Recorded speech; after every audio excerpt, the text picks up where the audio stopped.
Karena kehancuran Timur Tengah dimulai dari kelompok-kelompok yang mengatasnamakan agama untuk melawan pemerintahnya sendiri. Coba baca ulang, Pak. Banyak orang bermusuhan atas nama agama, Pak. Ini ada apa gitu? Ini cemasan saya nih. Bahkan mohon maaf Bapak Ibu, melawan pemerintah atas nama agama. Seakan-akan kalau melawan pemerintah itu termasuk jihad. Itu salah, Pak. Malapetaka itu dalam agama, tidak boleh. Agama itu nggak boleh kita manfaatkan untuk arogansi, nggak boleh. Apalagi untuk menipu orang awam, memanipulasi orang awam atas nama agama, itu tidak boleh itu. Makanya jangan salahkan kalau pemikir ateis mengatakan religion is an opium for the people. Agama itu candu buat rakyat. Kadang-kadang gitu agama dibuat sedemikian rupa agar rakyat itu jadi bodoh dengan agama. Sesuatu yang sudah dibumbui dengan agama digunakan sebagai alat politik untuk mengadu domba. Ustadz ngomong begitu berani amat, emang ada buktinya? Ada Pak buktinya. Sejarah sudah membuktikan. Perang Jamal itu ngapa terjadi? Karena tukang fitnah yang mengatasnamakan agama. 18.000 sahabat Nabi meninggal dunia. Kemudian yang berikutnya perang Siffin itu 80.000 sahabat Nabi meninggal dunia. Gara-gara apa? Arogansi atas nama agama. Ya namanya penguasa itu nggak sempurna Bapak Ibu. Pasti ada kesalahannya ya Pak. Betul nggak kira-kira? Tapi jangan lihat melulu kesalahan, karena kelebihannya lebih banyak. Ya bayangkan Khalifah Utsman itu, ya mungkin dia nggak sempurna sebagai manusia. Tapi karena orang nggak puas dengan pemerintahan dia, Utsman itu apa tuduhannya? Korupsi, karena dia kaya. Padahal Utsman memang kaya, Pak. Tuduhan apa tadi? Nepotisme, karena waliul balad, gubernur-gubernur itu dari keluarga dia semua. Maka terjadilah demo 40 hari 40 malam. Khalifah Utsman itu ditusuk dadanya, Bapak Ibu, sedang baca Quran itu. Khalifah Utsman. Padahal umurnya sudah berapa, Pak? 79 tahun. Sudah hampir 80 tahun. Bisa apa sih umur 80 tahun kan begitu? Tapi itulah fitnah atas nama agama. Yang paling serem itu begitu, perang Ka'bah.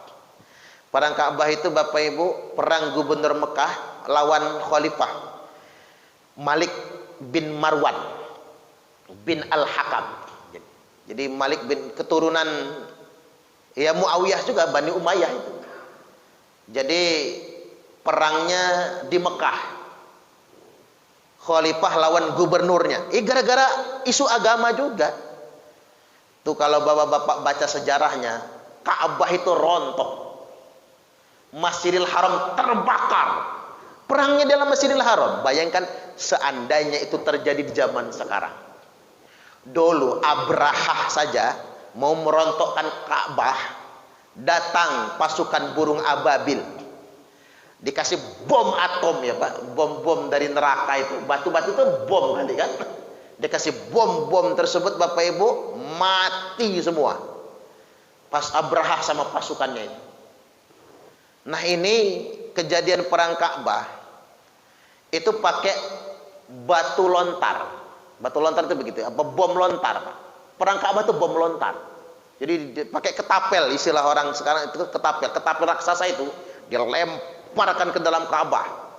Batu-batu gede itu ke dalam Masjidil Haram. Masjidil Haram itu rontok, terbakar. Ribuan umat Islam mati di situ. Bukan perang sama orang non-muslim, bukan. Perang antar sesama orang muslim. Apa akibat dari apa? Menggunakan agama sebagai alat politik. Itulah akibatnya. Ini saling mengkafirkan satu sama lain. Itulah saya baca itu perang yang sangat saya sesalkan. Mengapa terjadi? Sejarah nggak mungkin bohong. Sejarah nggak mungkin berdusta. Makanya kita di Jamaah Darul Akhirah ini jangan mau digeret-geret oleh orang-orang politik itu untuk digunakan sebagai alat-alat politik. Apalagi tujuannya untuk mendelegitimasi pemerintah. Nggak boleh itu. Karena begini Bapak Ibu, negara kita harus menjadi negara yang besar. Nggak boleh. Makanya Nabi bersabda, man kariha min amirihi say'an, barang siapa yang membenci urusan pemerintahnya, sesuatu kebijakan pemerintahnya, ya namanya pemerintah punya kebijakan like and dislike. Ada yang suka, ada yang nggak suka. Wajar itu Pak. Termasuk saya lah. Memang saya suka semua kebijakan pemerintah. Ya ada juga yang saya nggak suka. Ada yang nggak suka. Emang saya nggak suka semua? Ayo, banyak juga yang saya suka. Itu wajar, kita sebagai rakyat di bawah. Kecuali kalau kita yang jadi pemerintahnya, enak juga tuh kan. Saya bisa jadi presiden. Ketimbang saya jadi presiden, belum tentu saya lebih baik dari presiden-presiden yang sudah ada. Belum tentu. Jangan-jangan rusak negara ini kalau saya presidennya. Wallahu a'lam bishawab, kan begitu ya Pak? Belum tentulah. Jangan kan jadi presiden, jadi ketua RT aja belum tentu bener, kan begitu kita mikirnya. Balik lagi, kalau ada kebijakan pemerintah yang kita nggak suka, fal yasbir dong. Kalau bahasa Nabi, sabar. Karena mengapa? Fa innahu man kharaja minas sultani shibron. Karena barang siapa yang melawan pemerintahnya walaupun cuma sejengkal. Kharaja minas sultan itu keluar dari ketaatan kepada pemerintah yang sah. Ini bahasa sederhananya begitu. Kharaja minas sultan, keluar dari ketaatan kepada pemerintah yang sah. Barang siapa yang keluar dari ketaatan dari pemerintah yang sah, mata mitatan jahiliyah, lalu dia mati, matinya mati jahiliyah. Tuh kan, tidak mati muslim. Nah, penting ini dipahami orang Islam. Mengapa Timur Tengah itu ancur-ancuran, Pak? Karena kehancuran Timur Tengah dimulai dari kelompok-kelompok yang mengatasnamakan agama untuk melawan pemerintahnya sendiri. Coba baca ulang, Pak. Hancurnya Irak apa pertama kali? Munculnya kelompok yang mengatasnamakan agama dan mengkafirkan pemerintah, berontak kepada Saddam Hussein. Amerika Serikat ngedompleng. Sayangnya Arab Saudi ikut campur juga sih ya. Subhanallah. Hancur Irak kan. Sekarang jadi apa Irak? Apa sejahtera? Dulu sekolah murah, makan enak. Sekarang susah mereka. Muncul lagi kelompok-kelompok yang anti pemerintah Libya, Muammar Gaddafi. Muammar Gaddafi kafir. Maka wajib dilawan, berontak. Amerika ikut campur. Hancur Libya. Masuk ke Suriah. Muncul pemberontak mengatasnamakan Presiden Bashar al-Assad itu Syiah. Nah, itu Pak. Strategi kelompok Khawarij untuk melawan pemerintah, mereka tuduh pemerintah negara mereka Syiah. Kadang-kadang ustadz-ustadz Indonesia ikut-ikutan juga. Tahu perkara enggak gitu Pak. Ikut-ikutan. Teman-teman saya itu banyak Pak. Yang alumni Suriah. Banyak. Malah muridnya Syekh Ramadan Al-Buti. Ulama-ulama besar Suriah, ulama internasional. Kata mereka, strategi kelompok Khawarij untuk mendelegitimasi pemerintah. Mereka tuduh pemerintah Suriah itu Syiah. Lalu mereka kafirkan, lalu mereka bentuk angkatan bersenjata, lalu mereka melawan pemerintah yang sah. Nah, setelah mereka melawan pemerintah yang sah, Amerika Serikat ikut campur. Itulah kerjaan mereka. Nah, Presiden Bashar al-Assad, karena dia nggak sanggup melawan Amerika, Pak, maka dia minta bantuan kepada negara yang bisa ngebantu. Indonesia nggak bisa ngebantu, Pak. Indonesia terlalu lemah untuk ngebantunya. Dia minta bantuan sama Rusia. Rivalitasnya Amerika Serikat. Seandainya dia nggak dibantu Rusia, udah remek sekarang Bashar al-Assad itu. Begitu keadaannya. Baru ISIS kemudian ikut campur kembali, tambah memperkeruh suasana. Apa mulanya? Munculnya kelompok-kelompok yang mengatasnamakan agama untuk melawan pemerintahnya sendiri. Rusak mereka. Yaman juga begitu, ancur-ancuran. Itu proxy war namanya. Nah, ini hati-hati. Karena di Indonesia ini sudah mulai menggejala maksud saya. Orang pakai bahasa agama tapi untuk memberontak kepada pemerintah. Ujung-ujungnya nanti Pak, setelah mereka besar, mereka akan didanai oleh Amerika Serikat. Jangan-jangan sudah didanai, jangan-jangan ya. Karena semua kelompok-kelompok radikal di Timur Tengah, kelompok-kelompok Khawarij, semua didanai oleh Amerika Serikat. Ngomongnya depan kita dia mencaci Amerika, ngomongnya depan kita, tapi aslinya mereka didanai. Makanya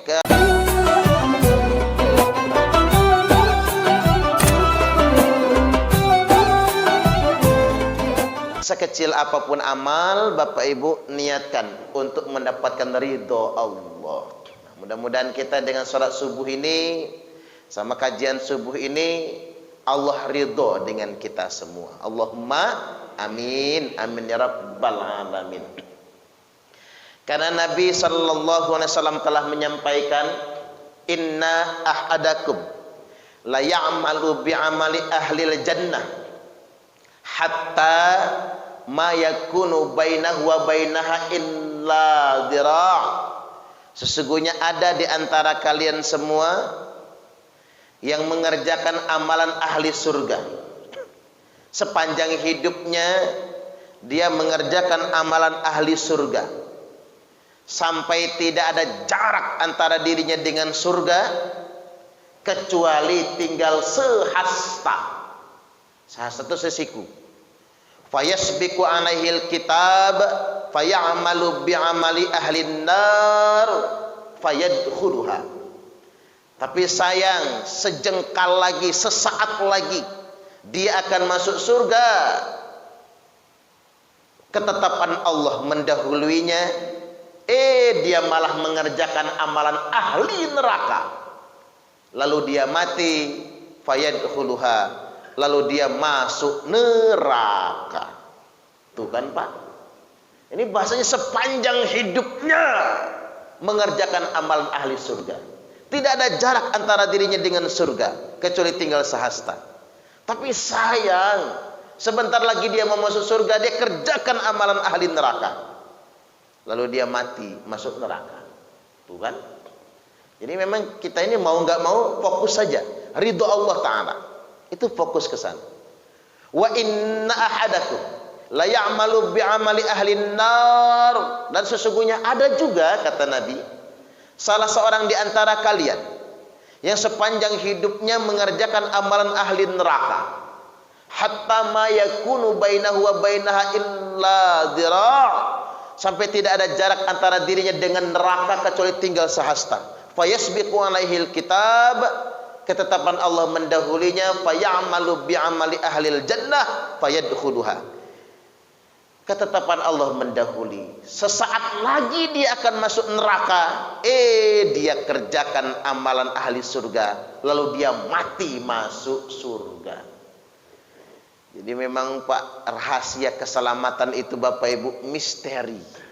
Misteri Pak, gaib sekali. Tidak boleh ada satupun orang yang mengklaim dirinya ahli surga atau mengklaim dirinya panitia surga. Jangan mau Pak jadi panitia surga, karena panitia nggak pernah masuk ke dalam, selalu sibuk di luar. Subhanallah. Jadi kalau panitia surga nggak dapat surga, ada sibuk aja di luar surga dia. Saya balik lagi, Bapak Ibu hadirin wal hadirat rahimakumullah. Kita ambil kisah yang dalam kitab Riyadhus Shalihin ya Pak, di bab taubat itu ada orang yang sudah membunuh 100 orang. 100 orang ini. Pas dia membunuh di angka 99, dia datang kepada orang alim. Tuan, saya membunuh 99 orang.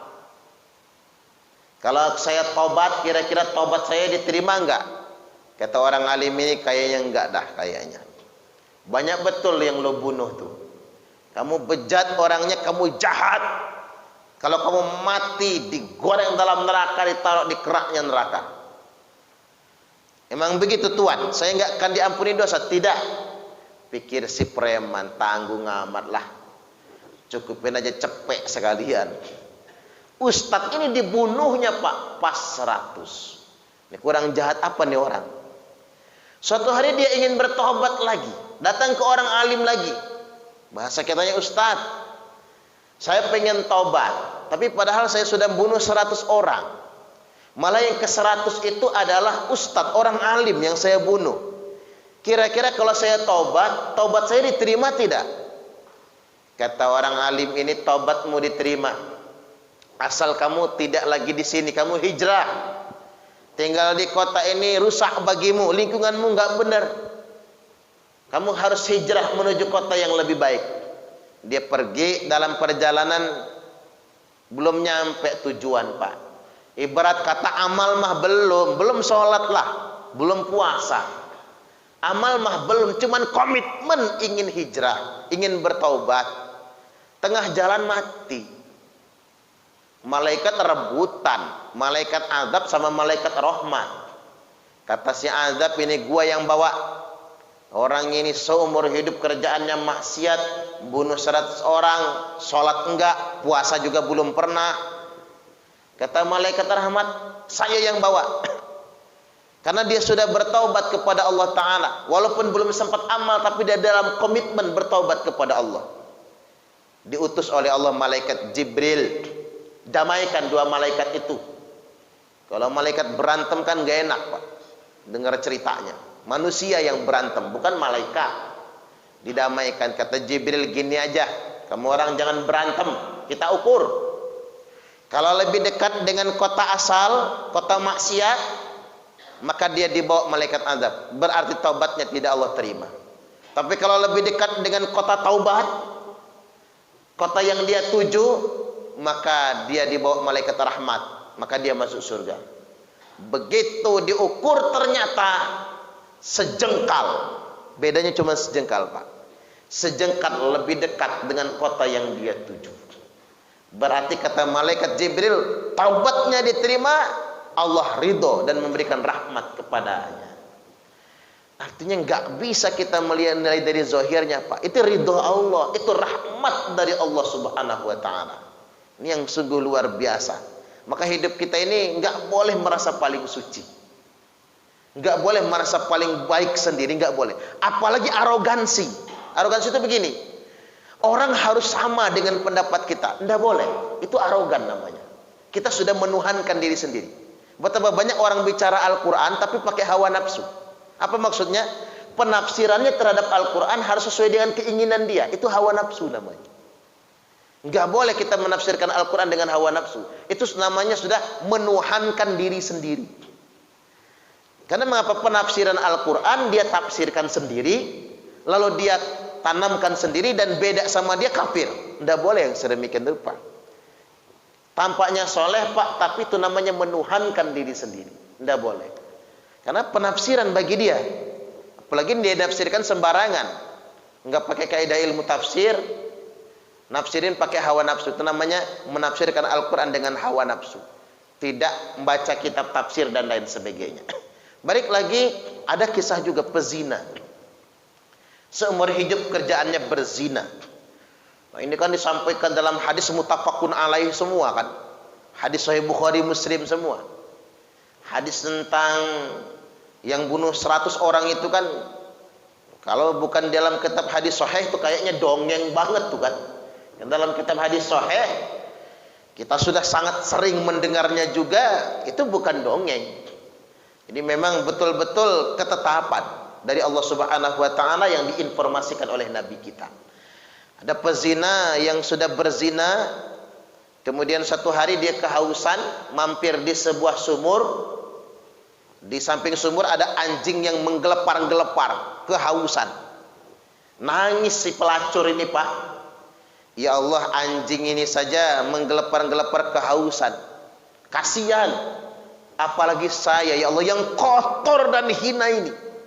Apalagi saya yang pelacur ini, yang gak layak masuk ke dalam surga, ya Allah, sangat pantas masuk neraka. Ditimbakan air di sumur itu, Pak, pakai sepatunya, diminumkan ke anjing tadi sambil menangis, minta ampun ya Allah. Habis itu dia jatuh sakit, lalu dia mati. Allah terima taubatnya, masuk surga. Subhanallah. Artinya ada. Tapi kalimatnya ada ya Pak, jangan digeneralisir semua. Ibu-ibu jadi pelacur dulu semua misalnya, terus nyari anjing kasih minum gitu ya, bukan itu maksudnya. Atau bapak-bapak membunuh 100 orang dulu gitu, baru taubat, bukan begitu maksudnya. Artinya memang masalah surga dan neraka itu hak Allah semata. Itu semata-mata Allah yang tentukan, semata-mata Allah yang takdirkan. Nah, muncul pertanyaan, apa pantangannya agar kita mendapatkan ridha Allah? Gimana orang-orang yang tadi sudah sangat soleh, yang sejengkal lagi, sesaat lagi mau masuk surga tapi malah masuk neraka? Apa pantangannya? Pantangannya agar kita tidak termasuk golongan begitu, Pak. Sekaligus kuncinya ya, satu, selalu merasa banyak dosa. Itu resepnya. Karena kita ini manusia itu tempatnya salah dan lupa. Yang berikutnya, selalu merasa banyak dosa dan jangan merasa paling suci. Ini resep pertamanya. Selalu merasa banyak dosa dan jangan pernah merasa paling suci. Karena innal insana mah'alul khata' wan nisyan.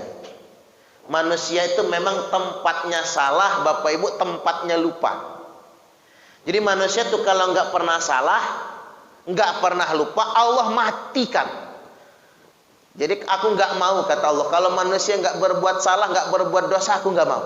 Aku matikan dia. Akan aku ganti dengan makhluk yang baru. Lalu dia bisa berbuat salah, lalu dia bisa berbuat dosa. Setelah dia salah dan berbuat dosa, dia minta ampun kepadaku. Bahkan sampai menangis karena dia menyesali perbuatan dosanya. Nah, itu Allah, Pak. Jadi lebih suka yang demikian rupa. Makanya kadang-kadang, ini bahasanya bahasa tasawuf ya Pak. Kadang-kadang Bapak Ibu,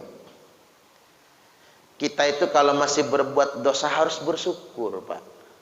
Karena kita masih manusia.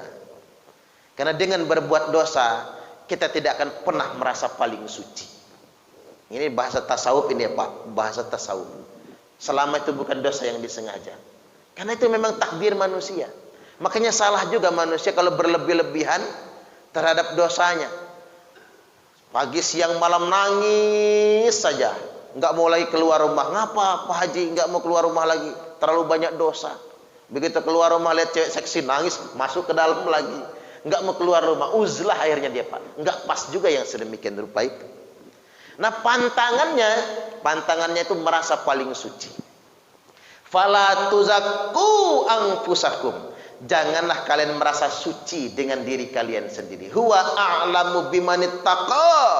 Karena dialah Allah yang paling tahu siapa orang-orang yang benar-benar bertakwa kepada Allah Subhanahu wa taala. Nah, ini resep sederhana nomor 1 itu.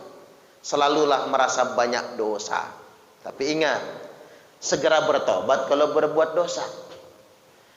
Kemudian yang berikutnya, yang kedua, jangan pernah merasa paling suci. Karena kelompok yang celaka itu kata Nabi yang merasa paling suci. Dan saya ingin tambahkan dikit tentang perkara ini Pak. Lebih mengerucut.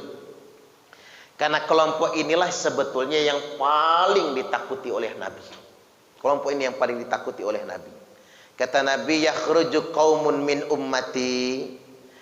Akan keluar sekelompok orang di tengah-tengah umatku.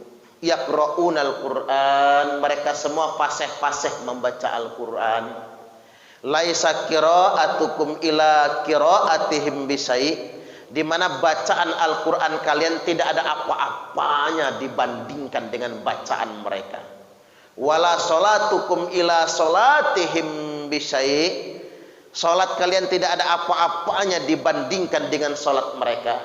Wala siyamukum ila siyamihim bisai, puasa kalian tidak ada apa-apanya dibandingkan dengan puasa mereka. Artinya bacaan Qur'annya lebih hebat dari kita, sholatnya lebih hebat dari kalian kata Nabi, puasanya lebih hebat dari kalian. Dan mereka itu tidak pernah berbuat maksiat. Ini hebat gak ini Pak? Bayangkan, gak pernah berbuat maksiat. Yahkiru ahadukum amalahu min amalihim. Salah seorang di antara kalian pasti minder.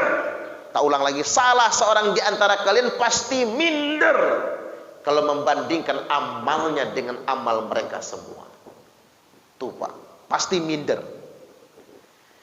Pokoknya kita ini nggak selepel. Nah Nabi itu ngomongnya bukan sama kita loh Pak. Ngomongnya sama sahabat. Ada Abu Bakar di situ, ada Umar, ada Utsman, ada Ali, ada Abu Hurairah radhiyallahu anhum dan sahabat yang lainnya. Jadi sholatnya Abu Bakar aja nggak ada apa-apanya dibandingkan dengan sholat mereka. Puasanya Ali tidak ada apa-apanya dibandingkan dengan puasa mereka. Sedekahnya Utsman tidak ada apa-apanya dibandingkan dengan sedekah mereka. Luar biasa. Kalian pasti minder. Bahkan mereka itu sampai disebutkan Pak, di antara mereka banyak yang menghafal Al-Quran. Tapi Nabi mengatakan kilabun nar. Mereka itu anjing-anjing neraka. Loh kok bisa mereka dikatakan anjing neraka? Dikarenakan mereka satu merasa paling beriman sendiri. Selain mereka kafir. Ini muncul apa? Selain mereka kafir. Makanya kita ini kalau sudah soleh, nggak boleh memandang yang beda sama kita itu salah, nggak boleh.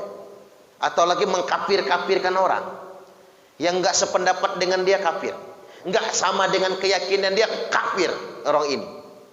Maka kata Nabi, dia akan menghalalkan darah kalian. Yamrukuna minad dini kama yamruku sahmu minar ramiyah. Mereka akan keluar dari agama ini seperti keluarnya anak panah dari busurnya. Maksudnya apa? Hari ini dia salat bersama kalian, dalam satu barisan bersama kalian, besok dia akan menghalalkan darah kalian. Tuh Pak. Fa aina malaqitumuhum faqtuluhum. Dimanapun kalian jumpai mereka, perangi mereka. Fa idza kharaju faqtuluhum. Sungguh apabila mereka sudah keluar, perangi mereka. Thumma idza kharaju faqtuluhum. Sungguh kemudian kalau mereka sudah keluar, perangi mereka. Thumma idza kharaju faqtuluhum. Sungguh apabila mereka sudah keluar, perangi mereka. Ini namanya khawarij, Pak. Khawarij. Khawarij ini karakteristiknya, kalau sekarang yang ngaku khawarij tidak ada lagi, karakteristiknya adalah merasa paling beriman sendiri, merasa paling baik sendiri, dan arogan. Orang harus sama dengan pendapat dia. Ini hati-hati kita dengan merasa paling suci, karena boleh jadi Allah Subhanahu wa taala justru tidak akan mendatangkan ridhonya. Di akhirat itu belaga nih Pak, kelompok ini nanti di akhirat. Sudah ada riwayatnya soalnya. Ya Allah, saya masuk surga karena amal perbuatan saya. Enggak bisa, kata Allah. Bal bi amali. Kamu lebih pantas masuk surga karena rahmatku. Bal bi rahmati, kata Allah. Kamu lebih pantas masuk surga karena rahmatku, bukan karena amal perbuatan. Bal bi amali, ya Allah. Bal bi rahmati. Tapi sebenarnya karena rahmatku, kata Allah. Kata dia amalku, kata Allah rahmatku. Gini aja lah, kata Allah. Kita timbang aja yuk. Ditimbang ibadahnya semuanya, dibandingkan dengan nikmat yang Allah sudah berikan kepadanya. Ternyata satu nikmat mata saja sudah mengalahkan ibadahnya yang 500 tahun lamanya. Maka kata Allah, masukin orang ini ke dalam neraka, karena amalnya takkan pernah bisa menandingi rahmatku, kata Allah Subhanahu wa taala. Makanya ini yang kita garis bawahi. Yang kedua, apa kuncinya agar kita dapat ridha Allah? Istiqomah, Bapak Ibu. Adwa muhawain qalla. Beramal itu dawam. Dawam itu bahasa kitanya rutin, walaupun sedikit. Istiqomah, walaupun cuman sedikit. Enggak mesti muluk-muluk, istiqomah. Karena kita enggak tahu dari amal yang mana nantinya Allah ridho dengan kita semua. Kita enggak tahu. Kan pernah saya sampaikan juga ini, Imam Al-Ghazali masuk surga, Pak. Bukan karena muridnya ribuan, bukan karena ngarang kitabnya ratusan, bukan. Imam Al-Ghazali itu dapat mimpi, dapat petunjuk, karena ru'yatul rajulul mu'min, mimpi seorang laki-laki mukmin. Jadi mimpinya ulama itu petunjuk dari Allah Subhanahu wa taala. Adalah bagian juz'un min ajza'in nubuwah, kata Nabi. Adalah juz'un, satu bagian min ajza'in nubuwah, dari bagian kenubuahan, petunjuk dari Allah Ta'ala. Tapi tidak berlaku umum, hanya berlaku tertentu saja. Kalau wahyu kan umum ya Pak, diwahyukan kepada Nabi, maka dia berlaku sebagai syariat. Tapi kalau mimpi orang solih, dia tidak berlaku sebagai syariat, tapi dia merupakan petunjuk dari Allah Ta'ala. Nah, Imam Al-Ghazali mimpi Allah memberikan ridhonya dan Imam Al-Ghazali bakal masuk surga. Beliau tanya, karena apa saya masuk surga? Apa karena amal saya, tahajud saya yang tiap malam, haji saya ke Baitullah, atau kitab saya yang ratusan, murid saya yang ribuan? Kata malaikat, bukan Syekh. Anda dimasukkan surga karena saat Anda sedang menulis, ada lalat yang jatuh ke dalam mangkuk tinta. Lalu engkau ambil, engkau tiup-tiup sambil menangis. Kasihan lalat ini, berenang di dalam tinta. Apalagi saya yang berenang di dalam api neraka. Hanya gara-gara kata-kata itu, Imam Al-Ghazali masuk surga. Itu takdir, Pak. Subhanallah. Hanya gara-gara ngomong begitu, ya bukan karena lalatnya lah. Nanti Bapak Ibu takut lagi ngebunuh lalat. Waduh, Imam Al-Ghazali gara-gara menyelamatkan lalat masuk surga. Berarti kalau membunuh lalat masuk neraka dong. Bukan itu maksudnya. Tidak jadi hukum dia. Atau bapak-bapak ngopi, lalatnya nempok dalam kopi, diselamatkan. Mah, kayaknya papa masuk surga nih kayaknya. Ngapa Pak? Ini menyelamatkan lalat kayak Imam Al-Ghazali misalnya. Nggak bisa juga begitu Pak. Kata-kata itu penting, timing itu penting. Allah ridho. Emang ada hadisnya Ustaz? Ada. Innal abda la yatakallamu bil kalimah min ridwanillahi ta'ala. Ada kata Nabi, sesungguhnya seorang hamba, dia hanya berkata dengan satu perkataan, bil kalimah, satu perkataan. Dan dia nggak begitu memikirkan perkataan itu. Jadi perkataan itu begini Pak, kayaknya keluar gitu aja. Tapi dengan kata itu Allah ridho kepadanya dan dia masuk surga. Subhanallah. Wa innal abda la yatakallamu bil kalimah min sakhatillahi ta'ala. Dan sesungguhnya ada juga seorang hamba yang dia berkata dengan satu kata. Kata-kata itu lewat begitu saja bagi dia, tapi dengan kata itu Allah murka kepadanya. Kata-kata itu menyebabkan dari kemurkaan Allah Subhanahu wa taala. Itu kan? Orang bisa saja masuk surga hanya dengan satu kata. Orang bisa saja masuk neraka karena hanya dengan satu kata. Wih, kalau kita punya ilmu yang kayak gini nih Pak, jadi orang Islam tuh enak, nggak kaku, nggak arogan, nggak suka marah-marah, nggak suka merasa paling benar sendiri. Jadi memahami perbedaan apapun bentuknya. Kalau jadi orang Islam itu begitu. Jadi simple jadi orang Islam. Ini penting saya sampaikan karena memang begini, saya agak mencemaskan sekarang. Banyak orang bermusuhan atas nama agama, Pak. Ini ada apa gitu? Ini cemasan saya nih. Bahkan mohon maaf Bapak Ibu, melawan pemerintah atas nama agama. Seakan-akan kalau melawan pemerintah itu termasuk jihad. Itu salah Pak. Malapetaka itu dalam agama, tidak boleh. Agama itu nggak boleh kita manfaatkan untuk arogansi, nggak boleh. Apalagi untuk menipu orang awam, memanipulasi orang awam atas nama agama, itu tidak boleh itu. Makanya jangan salahkan kalau pemikir ateis mengatakan religion is an opium for the people. Agama itu candu buat rakyat. Kadang-kadang gitu agama dibuat sedemikian rupa agar rakyat itu jadi bodoh dengan agama. Sesuatu yang sudah dibumbui dengan agama digunakan sebagai alat politik untuk mengadu domba. Ustadz ngomong begitu berani amat, emang ada buktinya? Ada Pak buktinya. Sejarah sudah membuktikan. Perang Jamal itu ngapa terjadi? Karena tukang fitnah yang mengatasnamakan agama. 18.000 sahabat Nabi meninggal dunia. Kemudian yang berikutnya perang Siffin itu 80.000 sahabat Nabi meninggal dunia. Gara-gara apa? Arogansi atas nama agama. Ya namanya penguasa itu nggak sempurna Bapak Ibu. Pasti ada kesalahannya ya Pak. Betul nggak kira-kira? Tapi jangan lihat melulu kesalahan, karena kelebihannya lebih banyak. Ya bayangkan Khalifah Utsman itu, ya mungkin dia nggak sempurna sebagai manusia. Tapi karena orang nggak puas dengan pemerintahan dia, Utsman itu apa tuduhannya? Korupsi, karena dia kaya. Padahal Utsman memang kaya Pak. Itu apa tadi? Nepotisme, karena waliul balad, gubernur-gubernur itu dari keluarga dia semua. Maka terjadilah demo 40 hari 40 malam. Khalifah Utsman itu ditusuk dadanya Bapak Ibu sedang baca Quran itu. Khalifah Utsman. Padahal umurnya sudah berapa Pak? 79 tahun. Sudah hampir 80 tahun. Bisa apa sih umur 80 tahun kan begitu? Tapi itulah fitnah atas nama agama. Yang paling serem itu begitu, perang Ka'bah. Perang Ka'bah itu Bapak Ibu, perang gubernur Mekah lawan Khalifah Malik bin Marwan bin Al-Hakam.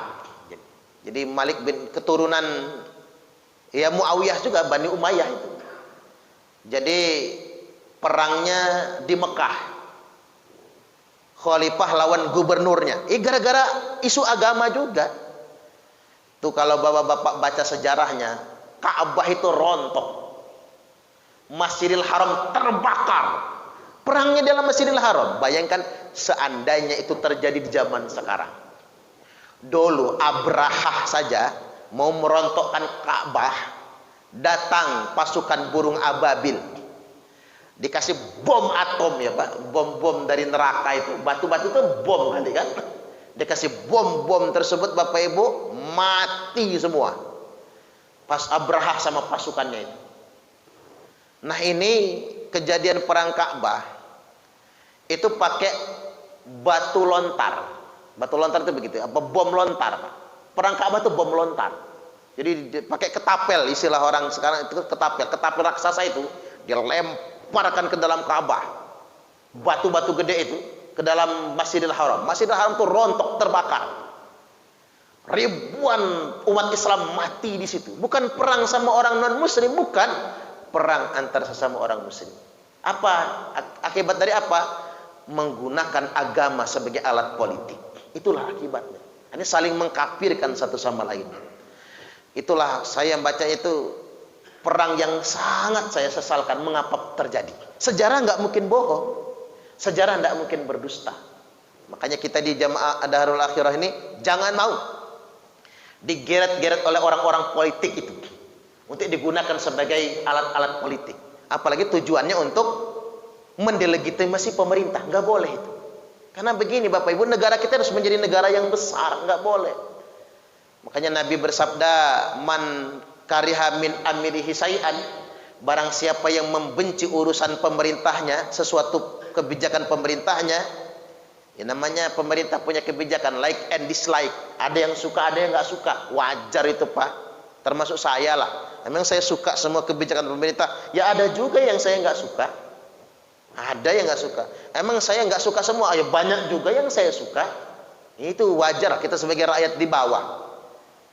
Kecuali kalau kita yang jadi pemerintahnya enak juga tuh kan. Saya bisa jadi presiden.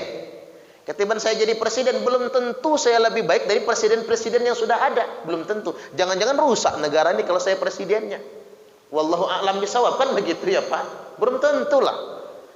Jangan-jangan jadi presiden, jadi ketua RT aja belum tentu bener, kan begitu kita mikirnya. Balik lagi, kalau ada kebijakan pemerintah yang kita nggak suka, falyasbir dong. Kalau bahasa Nabi, sabar.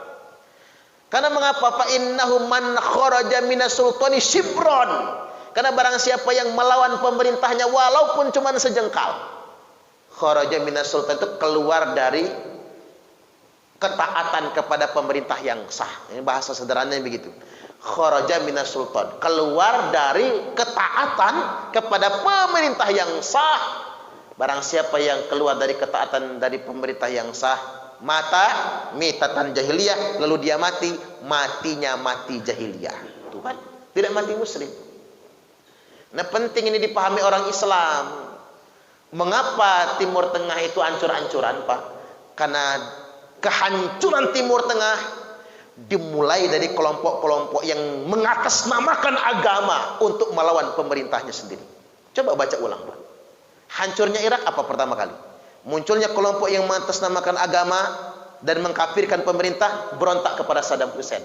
Amerika Serikat ngedompleng. Sayangnya Arab Saudi ikut campur juga sih ya.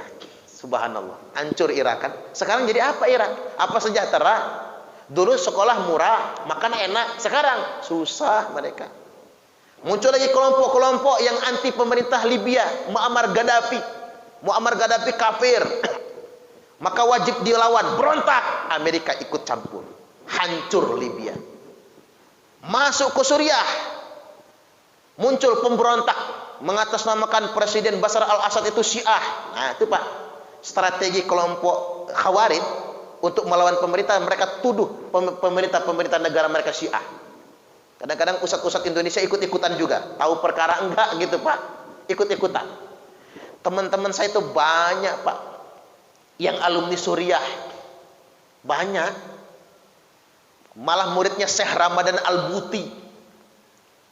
Ulama-ulama besar Suriah, ulama internasional. Kata mereka, strategi kelompok Khawarij untuk mendelegitimasi pemerintah. Mereka tuduh pemerintah Suriah itu Syiah. Lalu mereka kafirkan, lalu mereka bentuk angkatan bersenjata, lalu mereka melawan pemerintah yang sah. Nah, setelah mereka melawan pemerintah yang sah, Amerika Serikat ikut campur. Itulah kerjaan mereka. Nah, Presiden Bashar al-Assad, karena dia nggak sanggup melawan Amerika, Pak, maka dia minta bantuan kepada negara yang bisa ngebantu. Indonesia nggak bisa ngebantu, Pak. Indonesia terlalu lemah untuk ngebantunya. Dia minta bantuan sama Rusia. Rivalitasnya Amerika Serikat. Seandainya dia nggak dibantu Rusia, udah remek sekarang Bashar al-Assad itu. Begitu keadaannya. Baru ISIS kemudian ikut campur kembali, tambah memperkeruh suasana. Apa mulanya? Munculnya kelompok-kelompok yang mengatasnamakan agama untuk melawan pemerintahnya sendiri. Rusak mereka. Yaman juga begitu, ancur-ancuran. Itu proxy war namanya. Nah, ini hati-hati.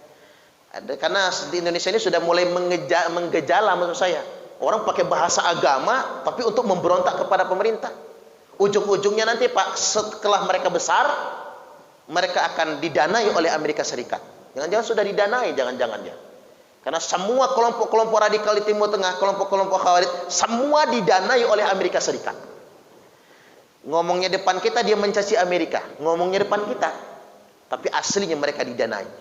Makanya kalau bapak-bapak mau tahu, kita ini, untung saya ini bukan pemerintah bisa ngomong kayak gini, Pak. Coba lihat, Hizbut Tahrir Indonesia dilarang di semua negara, tapi dia ditampung di Inggris. Makanya pimpinan Hizbut Tahrir Internasional, Hizbut Tahrir ya, itu di London, Pak. Makanya di Indonesia ini nggak ada pimpinan Hizbut Tahrir, adanya sekjen. Karena ngapa? Pemimpinnya di London sana, Inggris. Dilindungi. Ikhwanul Muslimin. Ikhwanul Muslimin tuh di Inggris pusatnya sekarang setelah dilarang di Mesir. Inggris yang nampung. Ahmadiyah. Ahmadiyah itu aliran sesat yang ngaku nabi itu. Di mana pusatnya? Di London juga, Inggris. Inggris yang mendanai semuanya. Agama Bahai, Pak, juga Inggris yang mendanainya. Terus ini Benny Wenda, dedengkot OPM. Itu di mana tinggalnya? Warga negara Inggris, tinggal di London. Ini emang orang barat itu, Pak. Coba, OPM itu bisa ngelunjak karena apa?